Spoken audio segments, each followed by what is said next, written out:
Welcome to It's All Geek to Me, a podcast where two friends experience popular nerdy franchises for the first time. My name is Leah, and this season my co-host Kelli and I will be traveling to a galaxy far, far away as Kelli experiences Star Wars for the very first time. And I'm the expert. Let's dive in. Hello, everybody. We are back. We're back. I feel like I can't keep on saying that, but it's what I want to say every time. You're a very formulaic person, and I appreciate it. I really am. I love my formulas. I like the listeners to know what they're going to get. They're going to get an, and we're back. And then for me, they're going to get a, yay. And they're also going to get a pew, pew, pew. Pew, pew, pew. I haven't done that yet in this movie. You know what else hasn't happened in this movie? What? Nobody's arm has been cut off. That is true. But you know what? This movie isn't following the very strict lore of Star Wars, because I'm sure you noticed that our dead Jedi did not disappear in this movie. I wrote that down. I did write it Yep, down. so... But let's not get ahead of ourselves. Very ahead of ourselves. Starting from the end, let's just backtrack from there. Memento style. Bloop, bloop, bloop, bloop, bloop. That was my rewind sound. That was bad. Yeah, it was. Let's just get started. So we actually start off with Anakin, who is going to see his bestie Padme, and a servant opens the door and she's like, oh, Padme's not here. And then the queen comes out and she's like, oh, I sent Padme on an errand. And he's like, oh, I'm just coming to say goodbye because I'm probably never going to see her again because I'm going to go become a Jedi. So just wanted to say goodbye. And the queen is like, all right, she says bye. We'll tell her. So then we cut to the Senate, which is actually a massive huge group. It's right? like this giant hive. Yeah. Very cool and also very scary. Because it's the whole galaxy. So we've got Palpatine, who I have a lot of thoughts on. We'll share. He's the senator of Naboo at the moment. He is the senator of Naboo at the moment. And he does say that Naboo is being oppressed by the Trade Federation, and the Trade Federation aliens are objecting to it. They're like, what? Us? No, it couldn't be. Never. Would never What do are that. you talking about? And the queen comes in and she starts going in on the chancellor. And he's like, there's nothing we can do about it. And Palpatine is like, see, we can tell that he's, weak or whatever. Oh, the way he was like whispering to her, I like hated. It just like, it made my skin crawl. He's got evil vibes. And I don't know if it's obvious from this film, but it is obvious to me that he is an evil guy. So we'll talk about that in a bit. But she ends up actually making the vote of no confidence, which everybody is kind of in uproar over because it's kind of a crazy thing to do. So then we cut to Obi-Wan and Qui-Gon, who I finally have written down his name just in time for him to die in this movie. Just in time for him to die. Whatever. But he is not really so keen on Anakin right now. He thinks that he is not going to pass the test because he's too old. And we also see Anakin being tested, and it's basically just like flashcards, but like facing Samuel L. Jackson, and he's just guessing what's on them, but he's not guessing. He's using the Force. Yeah. So he's doing pretty well. But then they're like, well, what are you thinking about right now? Like, you're thinking of your mom. And he's like, yeah. Well, first they're like, how do you feel? He's like, I'm cold. Yeah, I was Still thinking cold. of you in that moment. And Yoda surmises that he is actually afraid. And Anakin is like, what does that have to do with anything? And Yoda is like, fear is the path to the dark side. And that he senses a lot of fear in Anakin. And I think this is a little bit of foreshadowing. I definitely think so. It's interesting, like, watching a movie knowing what's going to happen, because obviously there's a little bit of mystery that is lost, but it's also really cool to see how it happens. Seeing the path,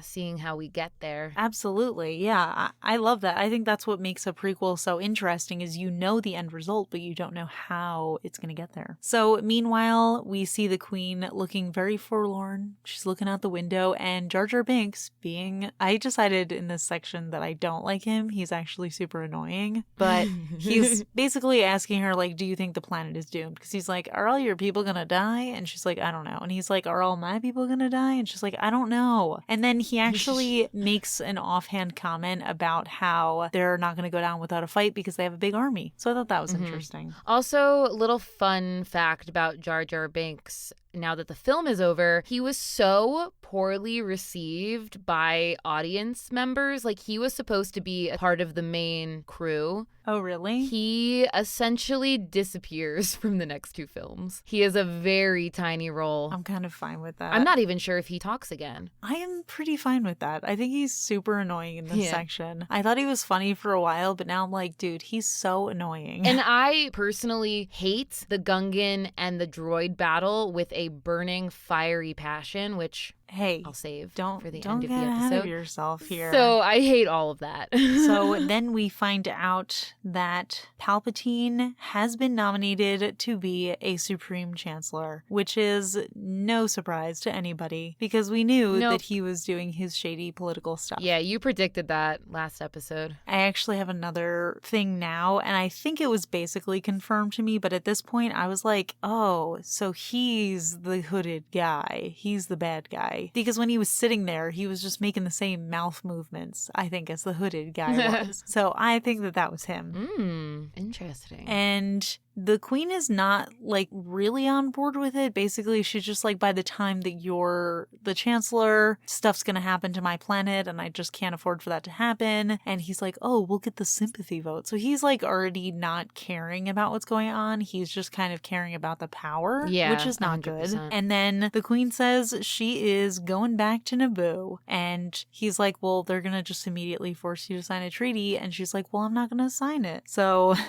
that's basically that. I also like she said something, I want to suffer the same fate as my people. I don't think that's what she said, but essentially she says, I'm not above them because I'm their leader. I'm supposed to protect them. And if I can't protect them, the captain goes down with the ship. I'll die with them. I like that mindset. Totally agree. So then we cut back to the Jedi Council, and they're saying that the Force is strong in Anakin, but he is just too old to train, so they are not going to train him. Nope. And Qui-Gon is like, okay, then I'm going to take him on as an apprentice, as a young Padawan. Yes, so Padawan learner means apprentice. I love it. It's such a cute name. It's a cute word, right? Yeah, I like it too. And of course, that's against the rules because he already has a young Padawan. He has Obi-Wan, but he's like, well, he's actually ready to face the trials, so he's pretty much good. He doesn't need to be my apprentice anymore. But Samuel L. Jackson is like, no, this isn't the time. There's like all this political unrest happening, so you need to go back to Naboo with the Queen, and we also need to prioritize finding out who this Sith is. So then they're heading out, and Obi starts arguing with Qui, as I'm going to call him now. Oh, goodness. No. Obi and Qui. Obi I can take, Qui I can't take. You couldn't take Obi at first either, so I'm just going to ease you into it. Oh, I know. Oh, goodness. So he's arguing that Anakin is dangerous, and they have like a little argument about it, but Qui is just convinced that he is, you know, the chosen one. So he's the one in the prophecy. So then Obi walks off, and Anakin is left with Qui, and he asks what the midichlorians are. And we get the dumbest explanation. Qui explains it to him. Yeah, he gets an explanation. I gotta tell you, the one thing that has kind of annoyed me in this movie God is that he's talking about a symbiotic relationship. Again, this is the second time they have mentioned a symbiotic, or is it symbiotic? I'm not actually sure how to pronounce it, but I know what it is. I think you said it right. They said it about the Gungans and the Nabooians, whatever they are, and now he's saying it about this, and I'm like, did the writer of this movie just learn what that means and now he's just trying to use it as much as possible? 100%. I can't think of another example where this happens, but I've seen this in Star Wars films before where explanations are recycled for other things. And can you guess what I think is behind it? Bad writing. Bad writing.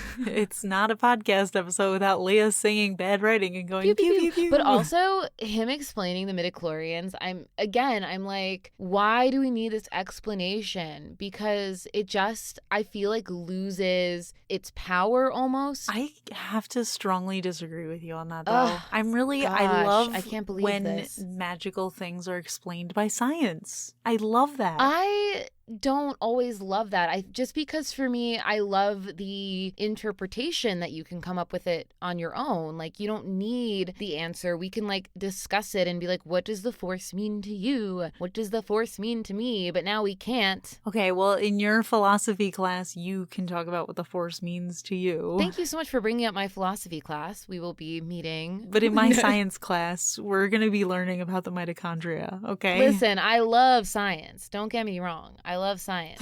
Mitochondria, powerhouse of the cell. Midichlorians, powerhouse of the Force. Of the Jedi. Powerhouse of the Jedi. Yeah, not sold. Not sold on that one. Well, anyway, they head on back to Naboo, and we see Sidious, who I am now convinced is Palpatine, and he asks if the planet is secure, and the evil aliens say yes, and Sidious is like, I'm gonna keep the Senate as it is right now, and I'm like, okay, confirmed, basically, right? Would you agree that it's confirmed? I've seen these movies. Okay, I'm gonna go ahead and say prediction checked off. It's confirmed again. There's a confirmation again later in this movie, so we'll talk about it then. Okay. So then he says again that he's sending his apprentice, Darth Maul, to Naboo, and he keeps on referring to him as an apprentice like over and over again, and I think that's because at the end of the movie there's a very interesting question posed. But anyway, so he's sending Darth Maul out, and meanwhile Anakin is on the ship on the way to Naboo, and he is learning more about flying from the pilot, and I just thought that was a cute moment, so I wanted to throw that was in cute. there. And the pilot is also like, you're a quick learner, so I think that's fun, just seeing how, you know, he has such an interest in all this stuff. Yeah, he's a smart boy. And we also see everyone basically arguing with the queen, and she's being super stubborn, and she's like not agreeing with anybody's advice, and they're saying like, we can't fight a war for you, there's only so many of us. And then she's like, I need Jar Jar Binks, because presumably she is going to ask him for the army that his people has. Yeah. So then they land, and Jar Jar heads to the Gungan city, presumably to convince them to fight, and then he comes back up and he says that the city is deserted, but he happens to know of a sacred place that Gungans go when they're in danger. Ooh. There was some stuff in between that, but I didn't think it was important. There was one thing that happened that I think is worth noting, that Obi-Wan does apologize to Qui-Gon for doubting him about Annie. Annie. I see, that's a nickname that I cannot get on board with. That's what they call him, though. They call him Annie. I know, but his name isn't Anakin. It's Anakin. Whatever. So like, why wouldn't they just call him Anna? Anna. Annie's cuter.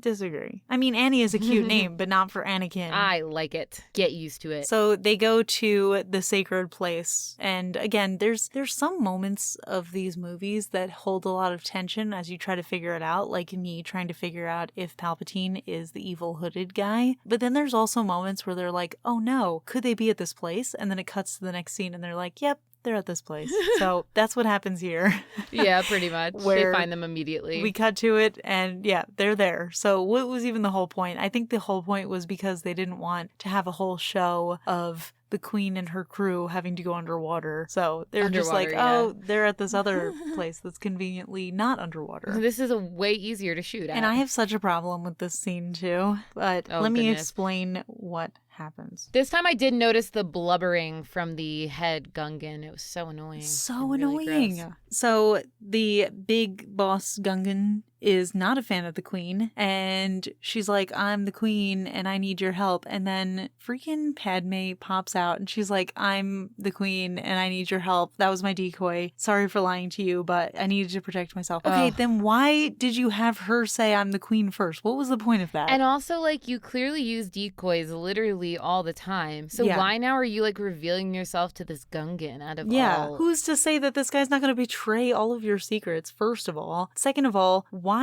does she need the decoy at this exact moment? Clearly she uses them all the time, and I did notice that like her handmaidens all kind of look a little bit like her. Well, do you want to know a little fun fact about who the main decoy is? Is it not Natalie Portman? No, it's not. But if you see it now, you will 100% be like, you'll know exactly who it is. The main decoy that we see throughout the film, the first time that she appeared was when you said, oh, she changed too quickly. That was her decoy. And then in this scene, it's Keira Knightley. No way. Oh my gosh, I have crazy chills. Isn't that wild? look so similar. like so twins. similar. They look so similar. I feel like now they look a lot less similar, but they were so young, and like, you know, when you're young, you've got like rosier, rounder cheeks. I feel like they look so similar. Back in the early 2000s, when these people were popping up in movies all the time, I had a hard time telling them apart. I just knew Keira Knightley was the accent one and Natalie Portman was the non-accent one. Yeah. And at this point in their careers, they were unknown actors. Wow. I'm still mind blown.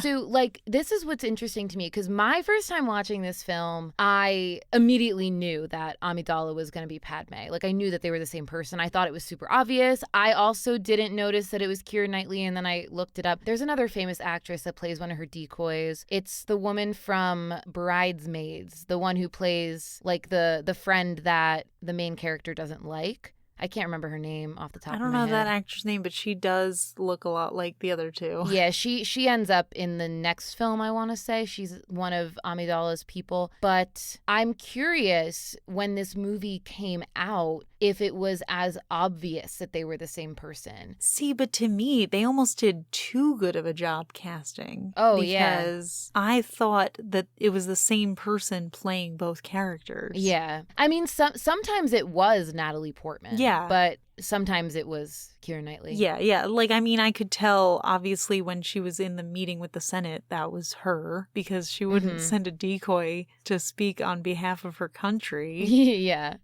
It's mostly just, like, walking around and stuff. It was somebody different. Very fun. Very impressive. I mean, I'm impressed at the casting, but I was still annoyed that she was like, oh, by the way, here's my decoy. Would you like to meet her? Because I just thought that was not... Like, why did you have to do that at that moment? You didn't have to. You could have just popped in. No, I feel like that was just for the audience. I agree. That wasn't for the guy.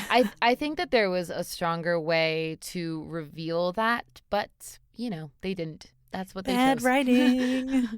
Bad writing. So then she begs Boss Man to help, and they all get on their knees and they are ready to beg, and he starts laughing, but he's like, oh, so you guys don't think you're better than me? I guess we can be friends. And then he starts doing he's like noise.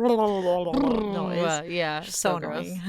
So then we go back to Sidious in his hologram, and he is surprised to see that the Gungans are readying for battle, and he says that it's a little aggressive of the Queen, and then he tells Darth Maul to wait and let her make the first move. And I'm like, okay, Palpatine, whatever you want.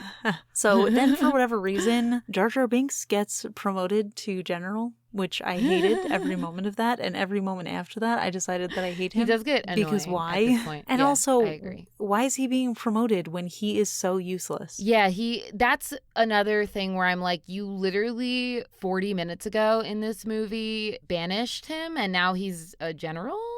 Okay, that makes no sense.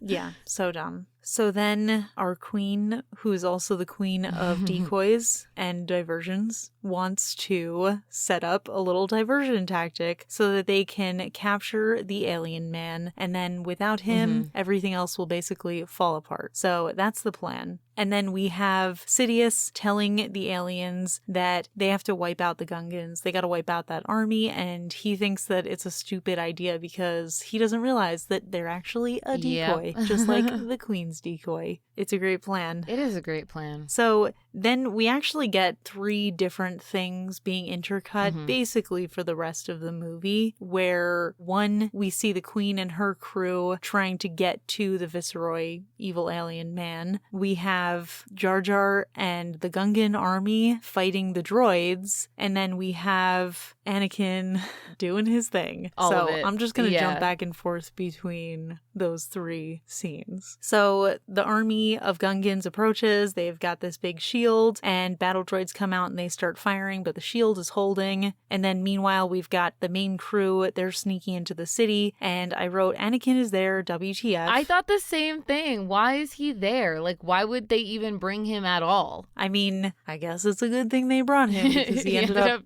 defeating everybody somehow. But it's so, like, why are you bringing this 10-year-old. You're like, we're going to bring you into this giant battle, and once we get inside, just like find the safest place to hide. Once we're safe and there's no gunfires shooting at you anymore, try to find somewhere safe. Gosh. So then the good guys are running to their ships. They're like in the main hangar area again, and Anakin gets into a ship with R2-D2. And fun fact, here, we heard another one of those Wilhelm screams. I always miss them. Yeah, I'm very in tune to them. It's like seared into my brain. I'm very not. I think I need to hear it a bunch of times. But then we also see, I guess, like a lot of her crew goes out into space and they're fighting because they need to get to that ship. Because if they... Although I didn't fully understand why, but yeah, now I get it. If they blow up If they blow up this ship, then the droids stop working. Yeah. So then the droids call a ceasefire and they have a bunch more droids that they're setting up. And then they activate, they get through the Gungans' shields, and I just wrote, Jar Jar is useless in battle. I'm not going to talk about the details of the dumb stuff that he does because it was infuriating me, but he just failed his way into surviving. I also just hate that battle so much. I'll explain why I have such a searing, raging hate for it. I hate CGI. I hate it so much. And this entire battle was CGI. Like, I think that there are times for it, but like, I love, epic battles like that, like battlefield battles. You see that in the Lord of the Rings. You see that in Game of Thrones sometimes. But here it's just like, this is all CGI. Like, none of this is real. None of it. And it just bothers me that it's such a major point and it's all CGI. I totally disagree, but that's fine. You know what? We've never disagreed before, so. No, I think we just disagreed on the mitochondria. I know. I mean, in this episode, it's like the first time we had a lot of disagreements. Yeah, but I also disagree because I appreciate CGI. I think that it's its own form of, making content. I agree with that. So I'm totally fine with it because I think especially now seeing the CGI that they have in this movie versus the previous movies, I'm just happy that it's not bad. It's improved.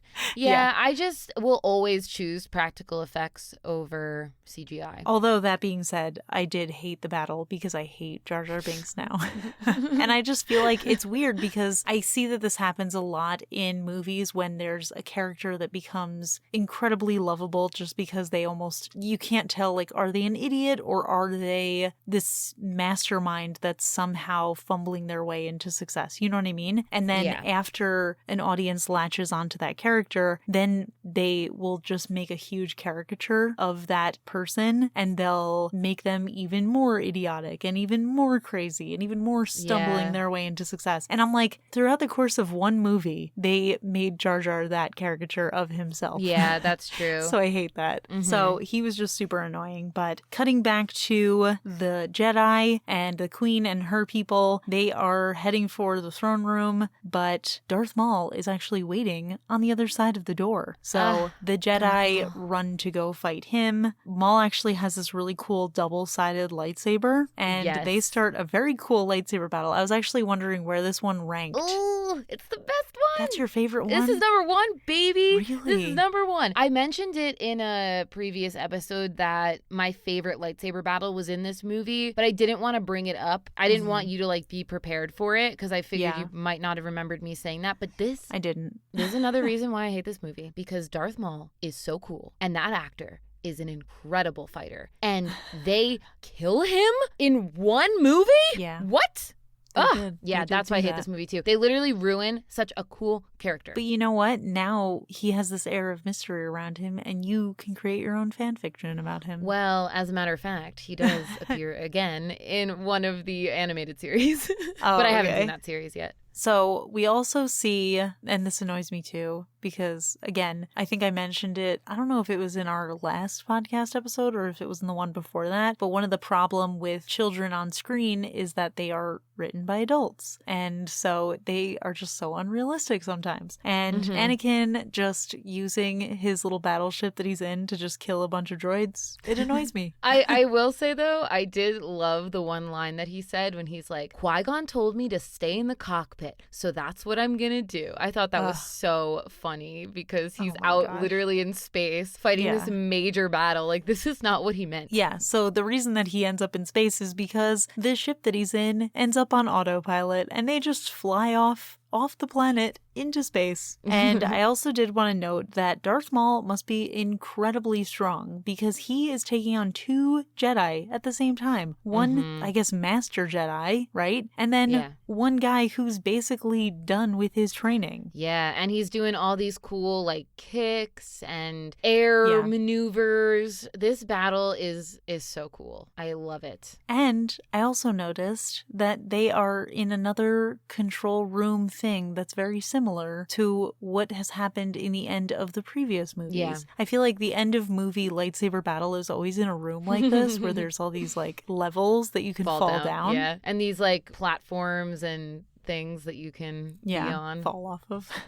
So then we cut back to Anakin in space. Autopilot is taking them to the Trade Federation ship, and they are in the middle of a huge space war. And here's your favorite line, because R2-D2 manages to turn off the autopilot, and he's like, I'm going to stay in the cockpit. Let's fly around. So he's just flying around on a little joyride. Yeah, he's like, we're going to try some spins now. Whee!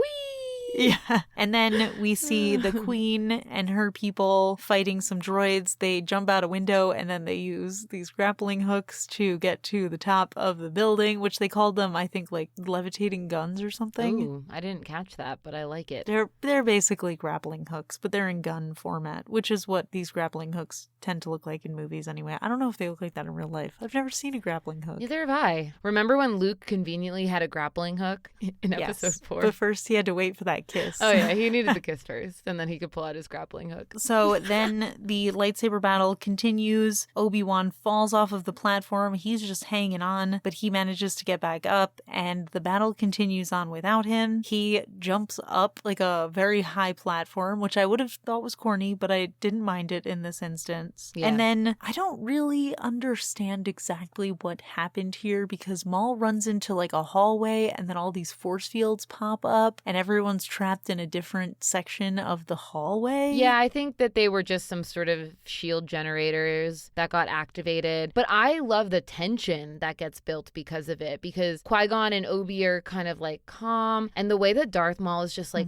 pacing back and forth, and like he doesn't take his eyes off of Qui-Gon, and the music totally changes. As soon as those barriers close, the music stops. It like goes silent. And I think it's a really cool way to build tension and suspense. Yeah. And then we see another Jar Jar battle scene. Hate it. I wrote Jar Jar antics. That's all I wrote. Yeah, I just wrote Jar Jar is so dumb to watch.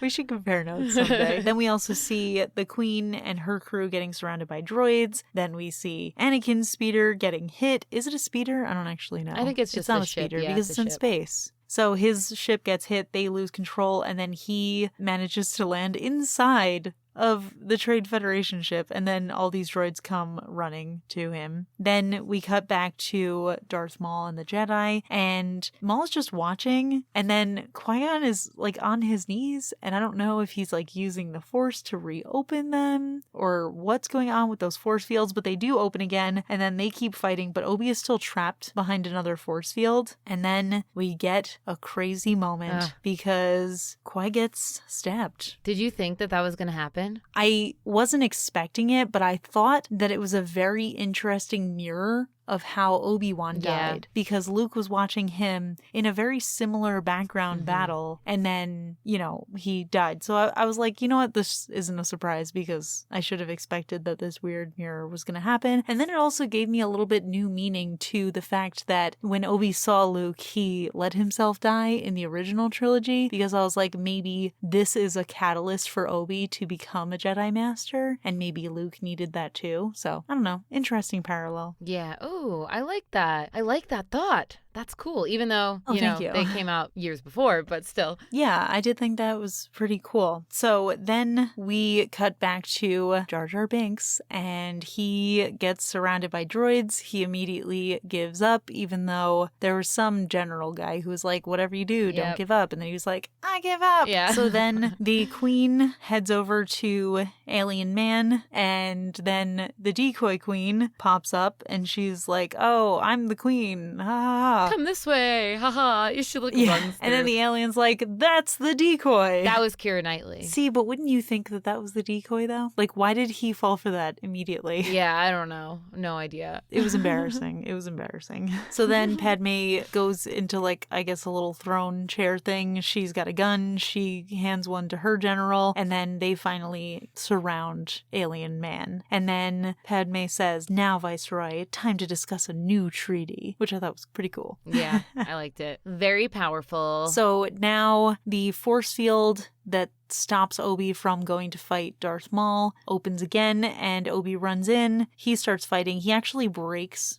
Maul's lightsaber in half because he had that double-sided lightsaber, Yeah. but he still has one good lightsaber, so he's still going. And then Maul uses the force to push him, and he almost falls off a ledge of a very convenient hole in the middle of the room. Very good that they have All that of these hole. rooms are built, with holes in the middle, just in case. Well, for battling. Yeah, it's very important. So you could push your enemies in there. Yeah. So he's just holding on. And meanwhile, we see Anakin. He's fighting off the droids somehow with his skills. And he accidentally breaks the main reactor. And Accidentally. then he flies off and the ship is blowing up from the inside. And he actually yells, the line I've been waiting for this whole episode is, now this is pod racing. And that is the end of pod racing. Thank goodness. And we also see the other crew members being like, oh, look, it's one of our own. And then they start cheering. And I'm like, I hope that they don't know that that's a 10-year-old. That's a 10-year-old because child, I would be so alarmed. I'd be embarrassed also. I would be so embarrassed. And then conveniently, the droids all shut down because they were about to give up because of Jar Jar.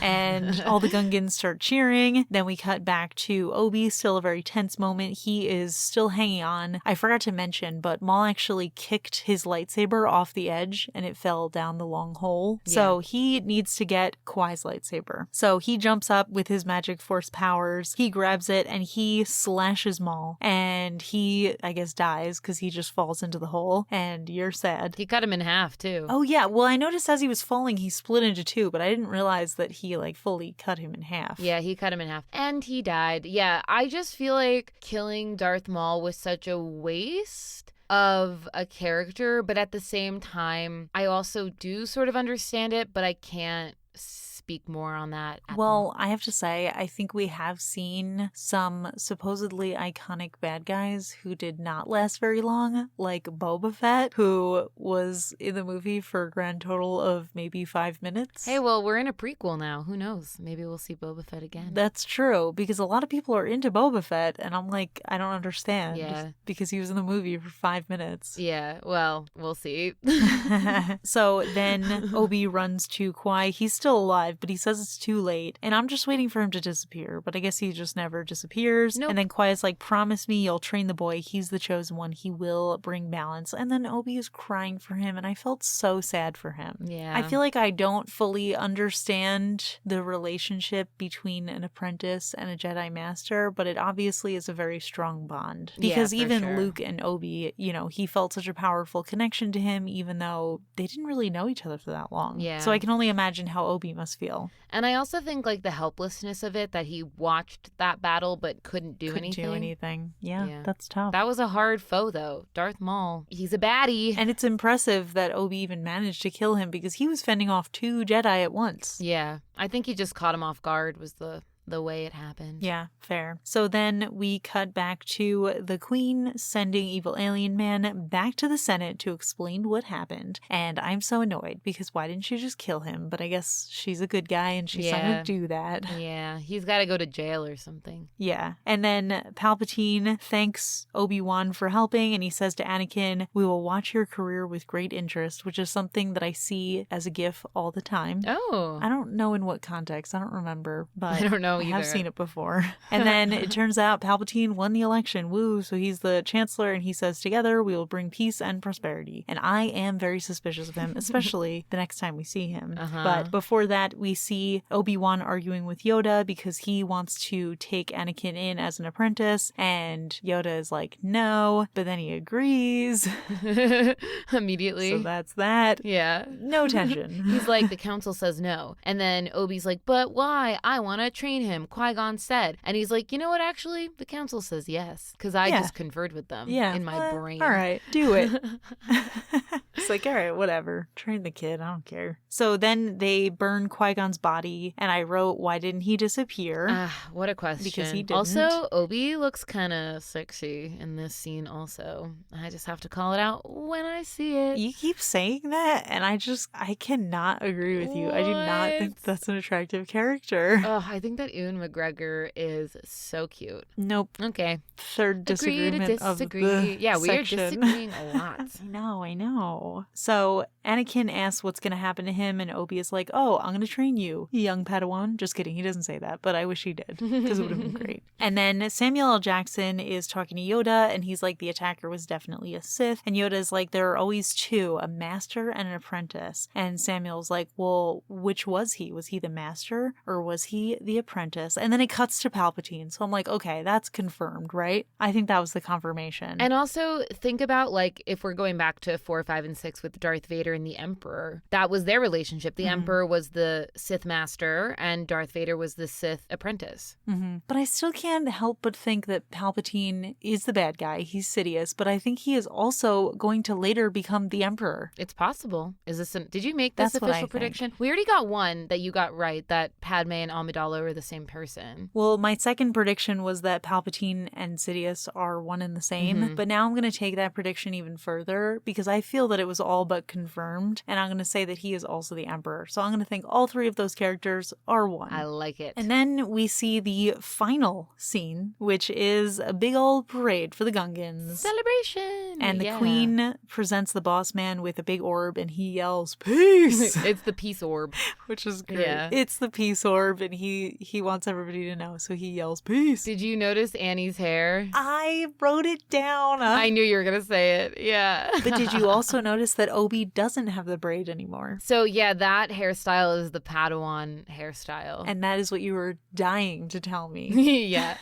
But yeah, that is the movie. And then we roll credits, and I'm ready for the next one. I have to say, the first thing that came to my head as soon as I saw the credits rolling was, how does Leah not like this movie? It's great. Okay, it's just that, like, there are certain movies that I don't like and I really will actively not watch. Like the Hobbit movies. I actively will not watch those movies until Kelli forces me to. Don't worry, guys. She'll watch them. With these movies, I don't like them, but I'll still watch them because there's enough moments in it, and I love, like, the overall, like, the overarching story, and I love some of the characters that for me it's okay, but there's so many, like, little things within it that I just really don't like. I'm so embarrassed that I started off this movie by saying that I liked Jar Jar Binks. I'm so upset with myself. It's not your fault, and it's not the actor's fault. It's not even Jar Jar Binks' fault. This is George Lucas's fault. Everything is George Lucas's fault. It's his fault. You always blame George Lucas. Leah will drop a plate of food and be like, this is George Lucas's fault. George Lucas. It's bad writing. Bad writing. And then she'll start singing. Yeah, know. Something will go wrong in my life and I'll be like, George, couldn't you have written me something better? Yeah. Leah thinks that her life is written by George Lucas, in case anybody's wondering. Yes. No, I get where you're coming from, and I understand that when you're talking about such a big franchise, there's probably going to be movies within the franchise that you don't like while still loving the franchise, and there's so many of them that you can dislike them and still love the franchise. But I had a really fun time with this movie. Yeah, I think it's fun. I thought it was great. I loved Padme. I thought she was great. Yeah, I love Padme too. I loved Qui-Gon. I thought he was great. I love his voice. I'm actually really sad that he's dead, although not as overwhelmed as I was when Obi-Wan died. Well, what's exciting now that Qui-Gon is gone, maybe we'll get more Obi-Wan. But you don't seem as into this Obi-Wan as you did with the other Obi-Wan. I'm not as into this Obi-Wan. I like the other Obi-Wan, not into this one, but I'm very much looking forward to Anakin getting a little bit older. And a little bit cuter. For reasons unknown. Hayden Christensen, we are ready for you. Who knows why? I'm actually really interested to see your take on Anakin Skywalker played by Hayden Christensen, because I've got thoughts. Ooh, Maybe Maybe we'll disagree some more. Well, we already disagree on whether or not this is a good movie. So that's disagreement number 4. I don't even know if I would say that because, like, I'll still watch it. So, yeah, it's just hard. I don't know. You Star Wars fans, you hate everything about Star Wars. Yeah, we do. Someone said that to me the other day. They were like, no one hates Star Wars more than Star Wars fans. And I was like, did you listen to the podcast? And they were like, yeah, I'm still watching season 1. And I was like, oh, I say that when we get to Star Wars. And they're like, oh, yeah. Times. A lot of people say that. I'm like, yeah. That's very true. We do. Well, I like it. But yeah, no pauses here. As usual, we're just diving right into the next one. So come back next week. Should I guess the name of the episode? Yes. I still don't understand why this one was even called the Phantom Menace. Why the Phantom Menace? The Phantom? The Phantom Menace was Darth Maul, I'm assuming. But I'm also like, why call it that if you're not even gonna say it in the film? Yeah, most disappointing part of the movie is that they didn't say the name of the movie. We needed a section where Qui-Gon turns around. He's like, I'm feeling a phantom menace. Okay, maybe you shouldn't write it either.